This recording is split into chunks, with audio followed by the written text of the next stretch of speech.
हाँ बेटा, अब हम डिस्कस करते हैं प्रतिरोध के ऊपर। प्रतिरोध क्या है? प्रतिरोध एक रुकावट या बाधा को कहते हैं। प्रतिरोध क्या कहते हैं बेटा? एक रुकावट या बाधा को। यहां हम विद्युत प्रतिरोध की बात करके चल रहे हैं। तो विद्युत धारा के प्रवाह में आने वाली रुकावट या बाधा को क्या कहते हैं? प्रतिरोध। अब वो कैसे आएगा?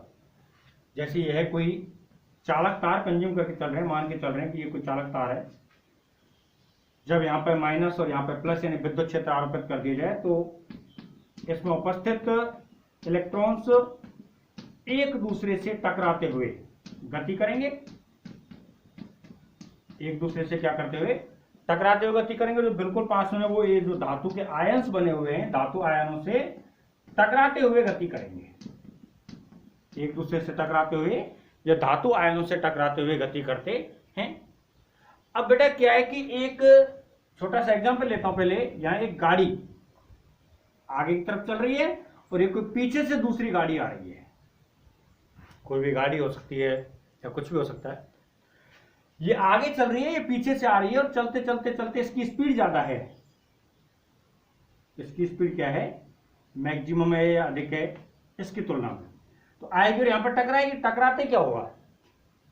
पीछे वाले से टक्कर मारी, टक्कर मारते क्या होगा? इसकी स्पीड में कमी आएगी। यानी कि यहां पर जो ये चल रही थी पीछे वाली गाड़ी, इसके मार्ग में क्या उत्पन्न हो गई? एक रुकावट या बाधा उत्पन्न हो गई।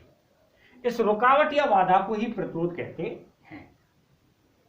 तो वही चीज यहां पर है, वो चीज यहां पर है। इसका मतलब क्या है कि जब किसी चालक में विद्युत धारा आरोपित की जाती है, विद्युत क्षेत्र आरोपित किया जाता है, तो उसके इलेक्ट्रॉन्स धातु आयनों से टकराते हुए गति करते हैं। क्या करते हुए बेटा? धातु आयनों से टकराते हुए गति करते हैं या इलेक्ट्रॉन एक दूसरे से टकराते हुए गति करते हैं। तो टक्करों के कारण मार्ग में आने वाली रुकावट या बाधा को प्रतिरोध कहते हैं। टक्करों के कारण मार्ग में आने वाली रुकावट या बाधा को क्या कहते हैं? प्रतिरोध कहते हैं या चालक का प्रतिरोध कहते हैं। अब प्रतिरोध का एक व्यापक सूत्र निकालना चाहें कि इसका मान क्या आएगा, तो प्रतिरोध का व्यापक सूत्र क्या आता है जिससे इसकी निर्भरता को देखा जाएगा? प्रतिरोध का व्यापक सूत्र क्या प्राप्त होगा जिससे इसके मान को निर्धारित किया जाए? ये थोड़ा सा दिखाई नहीं दे रहा है, मैं इसको नीचे ही लिख देता हूं। प्रतिरोध का व्यापक सूत्र, प्रतिरोध का व्यापक सूत्र कैसे आएगा बेटा? देखो, प्रतिरोध का जहां सूत्र में जिक्र होता है वो आता है ओम का नियम। तो ओम के नियम से ही निकालते हैं। तो ओम के नियम से, कौन से नियम से बेटा? ओम के नियम से। ओम के नियम से B बराबर क्या होता है? I R, और R बराबर क्या हो जाएगा? B बटे I। इक्वेशन नंबर क्या कह देते हैं? A। B बराबर IR है और R बराबर क्या हो जाएगा? B बटे I। यानी कि अपने को प्रतिरोध का मान निकालना है तो B का मान और I का मान चाहिए। किस किस का मान चाहिए बेटा? B का मान और I का मान। तो B का मान और I का मान चाहिए तो सबसे पहले B लेना पड़ेगा विद्युत क्षेत्र के रूप में, क्योंकि यहां जो कुछ भी हो रहा है वो विद्युत क्षेत्र की उपस्थिति में हो रहा है। भाई, जब तक विभव नहीं लगाएंगे ना तो धारा प्रवाहित होगी ना इलेक्ट्रॉन्स गति करेंगे, तो विद्युत क्षेत्र और विभव का होना अनिवार्य है। तो यहां विभव को लेना पड़ेगा किसके रूप में? विद्युत क्षेत्र के रूप में। तो लिख देता हूं L लंबाई के चालक तार पर E विद्युत क्षेत्र, L लंबाई के चालक तार पर E विद्युत क्षेत्र लगाने से प्राप्त विभव या विभवांतर का मान, विभवांतर का मान। देखो बेटा क्या होता है? E बराबर होता है B बटे L। तो बटे 1 लगा के बचगुणा कर दे तो B बराबर क्या हो जाएगा? EL, और इक्वेशन नंबर क्या कह दिया? 2। यानी कि अपन ने क्या निकालना था? R का मान, और R के मान को निकालने के लिए B का मान चाहिए और किसका मान चाहिए? I का मान। तो B का मान तो आ गया। अब दूसरा किसका मान चाहिए? I का मान। तो धारा घनत्व से, किसके अनुसार बेटा?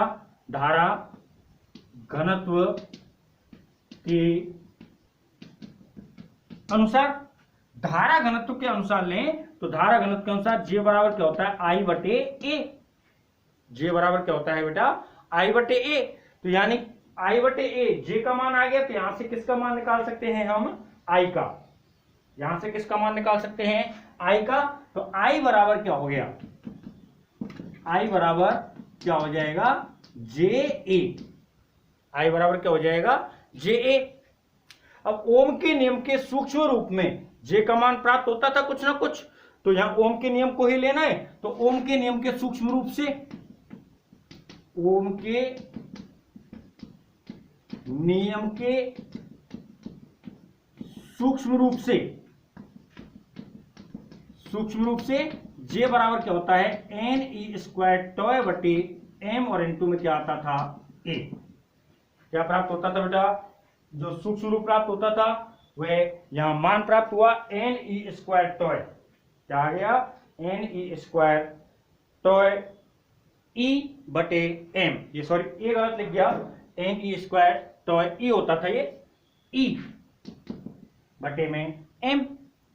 तो जे का मान कहां रख देते हैं, आई वाले मान में। तो आई बराबर क्या हो गया, एन ई स्क्वायर टॉय ई ए, और बटे में क्या हो गया, एम, और इक्वेशन नंबर क्या कह देते हैं इसको, 3। अब देखो बेटा, आर का मान निकालना था, बी का मान निकालना था, बी का हो गया, आई का मान निकालना था, आई का हो गया। आई का और बी का मान किस में रख देते हैं, एक में, यानी कि समीकरण एक में 2 व 3 से मान रखने पर, तो मान रखते ही अपने पास आर बराबर क्या आ गया, बी का मान तो क्या हो रहा है, देखो ई एल, बी का मान क्या हो रहा है, ई एल बटे आई का मान ये वाला आ रहा है, तो क्या हो गया, एन ई स्क्वायर टॉय ई ए, और बटे में क्या आ गया, एम। देखो कैपिटल ई से कैपिटल ई कट गया, एम नीचे ये कहा चला जाएगा ऊपर, तो आर बराबर क्या हो गया, देखो एम एल बटे एन ई स्क्वायर टॉय ए, एम एल बटे एन ई स्क्वायर टॉय ए। यह प्रतिरोध का व्यापक मान प्राप्त होता है, यह व्यापक सूत्र प्राप्त होता है, ठीक है, जिसके आधार पर प्रतिरोध की निर्भरता को निकाला जाता है। किसको निकाला जाता है, प्रतिरोध की निर्भरता को। तो यहीं की यहीं मैं कह सकता हूं अगला टॉपिक हो जाए प्रतिरोध की निर्भरता, ठीक है। अगला टॉपिक क्या हो गया बेटा, प्रतिरोध की निर्भरता। तो प्रतिरोध की निर्भरता में 3 बातें यहां देख सकते हैं। नंबर 1, जो m है ये इलेक्ट्रॉन का द्रव्यमान होता है, E है ये इलेक्ट्रॉन का आवेश होता है। तो ये दोनों तो कैसे हो गए एक दूसरे के, जो दोनों मान लेके चले, दोनों के दोनों मान कैसे हो गए हमेशा हमेशा के लिए निश्चित। n और टॉय ये पदार्थ के अभिलाक्षणिक गुण होते हैं, यानी किसी भी पदार्थ के लिए n और टॉय के मान भी निश्चित होते हैं। तो यानी कि यहां रह क्या गया, एक तो L का मान और एक किसका मान हो गया, A का मान। तो जो प्रतिरोध है, प्रतिरोध की निर्भरता में नंबर 1, लंबाई के कैसे हो गया समानुपाती। देखो R अंश में आ रहा है, L भी अंश में आ रहा है, तो प्रतिरोध का मान लंबाई के कैसे हो गया समानुपाती।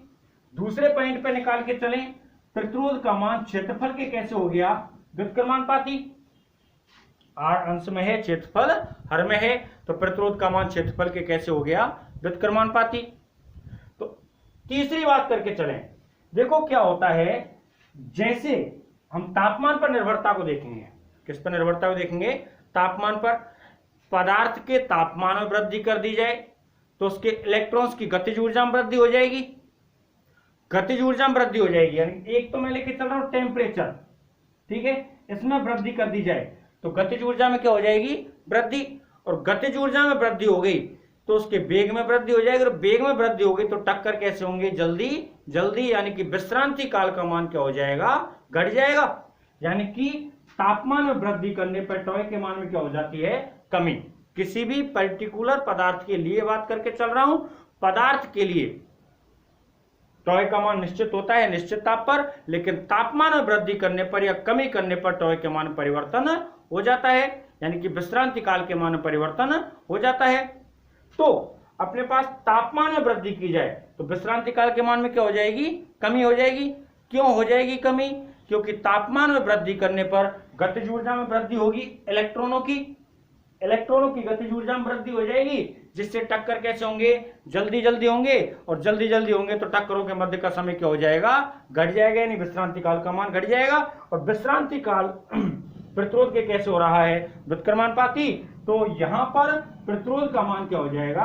बढ़ जाएगा। इसको बीच में से लैप्स कर दिया जाए तो तीसरी पॉइंट या तीसरी डिपेंडेंसी, आर का मान तापमान के कैसे होता है? समानुपाती। आर का मान तापमान के कैसे होता है? समानुपाती।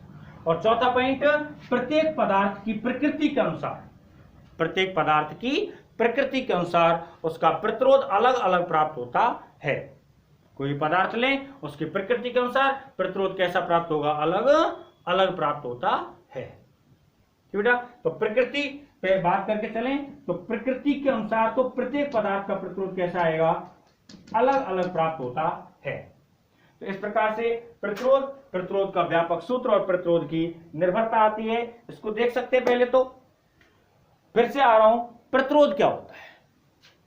प्रतिरोध ये होता है बेटा, कोई भी चालक अपने बीच में जब गति कराएगा इलेक्ट्रॉन्स की, तो गति के कारण मार्ग में, इलेक्ट्रॉनों के मार्ग में रुकावट या बाधा उत्पन्न होगी। तो धारा प्रवाह के समय इलेक्ट्रॉनों के मार्ग में आने वाली रुकावट या बाधा को, धारा प्रवाह के समय इलेक्ट्रॉनों के मार्ग में आने वाली रुकावट या बाधा को चालक का क्या कहते हैं? प्रतिरोध कहते हैं। चालक का क्या कहते हैं? प्रतिरोध कहते हैं। ठीक बेटा, या इसको सीधा लिख सकते हैं, धारा प्रवाह के समय इलेक्ट्रॉन्स धातु आयनों से टकराते हुए गति करते हैं, तब टक्करों के कारण आने वाली रुकावट या बाधा को चालक का प्रतिरोध कहते हैं। सामान्यतः किससे प्रदर्शित करते हैं इसको? आर से, और इसका मात्रक क्या होता है? ओम। मात्रक क्या होता है इसका? ओम। अब बेटा इसका व्यापक सूत्र निकालने लगे तो प्रतिरोध का जो मान प्राप्त होता है वो सबसे पहले कहां प्राप्त होता है? ओम के नियम में। तो ओम का नियम लगाया, ओम के नियम में बी बराबर क्या हो गया? आई आर, और आर बराबर क्या हो गया? बी बटे आई। अब मुझे क्या करना है? मुझे किसी ना किसी तरीके से प्रतिरोध का मान निकालना है। तो बी का मान चाहिए, और किसका मान चाहिए? आई का। विद्युत क्षेत्र आरोपित हो चुका है, तो ये मान किसके रूप में चाहिए? विद्युत क्षेत्र के रूप में। तो एल लंबाई के चालक तार पर ई विभव, वो विद्युत क्षेत्र लगा दिया जाए तो प्राप्त विभव का मान क्या हो जाता है? बी बराबर ई एल। प्राप्त विभव का मान बी बराबर क्या हो गया? ई एल हो गया। तो एक तो विभव का मान आ गया, दूसरा लिखें धारा घनत्व के रूप में, या विद्युत धारा का मान निकालना है तो विद्युत धारा को लेंगे हम धारा घनत्व के रूप में। तो धारा घनत्व के रूप में लिखा आई बटे ए। यहां से आई का मान क्या हो जाता है? आई बराबर जे ए। अब जो जे का मान लिखना है, धारा घनत्व का मान लिखना है, वो ओम के नियम के सूक्ष्म रूप से लिखना है। और ओम के नियम के सूक्ष्म रूप में, एक्चुअली सूक्ष्म रूप होता क्या है? ओम के नियम का सूक्ष्म रूप होता है अपने पास जे बराबर सिग्मा ए। अब जो ये सिग्मा का मान होता है वो क्या होता है? एन ई स्क्वायर टॉय बटे एम, सॉरी सिग्मा ए नहीं, सिग्मा ई। जो सूक्ष्म रूप होता है या द्वितीय रूप होता है जे बराबर, वो क्या होता है? सिग्मा ई। और सिग्मा का जो मान होता है, यानी कि चालकता का जो मान होता है, वो होता है एन स्क्वायर टॉय बटे एम। तो ओम के नियम के सूक्ष्म रूप से जे बराबर क्या हो गया? एन स्क्वायर टॉय ई बटे एम। ठीक बेटा, अब ये जे का मान कहां लिख देते हैं? आई वाले मान में। जो आई का मान प्राप्त हो रहा है तो आई बराबर क्या है? जे की जगह पर पूरा मान आ जाएगा और इनटू में क्या हो जाएगा? ए। तो आई बराबर हो गया एन स्क्वायर टॉय ई ए बटे एम। यानी आई का मान आ गया और बी का मान आ गया। दोनों मानों को उठा करके समीकरण नंबर किस में रख देते हैं? एक में। अब देखो एक में रखते कैपिटल ई से कैपिटल ई कट जाता है, यानी विद्युत क्षेत्र से विद्युत क्षेत्र कट जाता है। तो ई से ई कट गया और एम नीचे ही नीचे है, ये कहां चला जाएगा? ऊपर। तो आर बराबर क्या आ गया? एम एल बटे एन ई स्क्वायर टॉय ए। ये प्रतिरोध का व्यापक सूत्र होता है, जिसके अनुसार प्रतिरोध की निर्भरता को देखा जाता है। हालांकि कक्षा 10वीं में हम प्रतिरोध की निर्भरता को पढ़ चुके होते हैं, लेकिन वह शायद सूत्र से हम मान को नहीं पढ़ते। और यहां जो मान निर्भरता दिखाई जा रही है वो सूत्र के अनुसार दिखाई जाती है। यहां जो निर्भरता दिखाई जा रही है वो किसके अनुसार दिखाई जा रही है? सूत्र के अनुसार दिखाई जा रही है।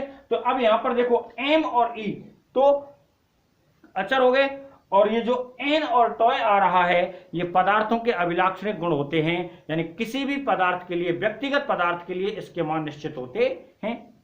तो एम, एन, ई और टॉय इनके मान निश्चित हो गए। तो प्रतिरोध का मान दो बातों पर निर्भर किया, एक तो चालक तार की लंबाई पर और एक चालक तार के क्षेत्रफल पर। लंबाई के समानुपाती होता है, दोनों अंश में आ रहे हैं, क्षेत्रफल के व्युत्क्रमानुपाती होता है। ये जो मैं एन और टॉय कह के चल रहा हूं ये अभिलाक्षणिक गुण हैं। सामान्य अवस्थाओं में किसी भी पदार्थ के लिए सामान्य ताप पर या एक निश्चित ताप पर इनके मान निश्चित रहेंगे, समान रहेंगे। लेकिन तापमान में परिवर्तन करने पर विश्रांति काल का मान, टॉय का मान परिवर्तित हो जाएगा। क्या होगा, तापमान को घटाने पर विश्रांति काल बढ़ेगा और बढ़ाने पर विश्रांति काल घटेगा, जिसके कारण तापमान के क्या हो जाता है, प्रतिरोध समानुपाती हो जाता है। और रहा लास्ट में प्रकृति के अनुसार, तो प्रत्येक पदार्थ की प्रकृति अलग अलग होती है।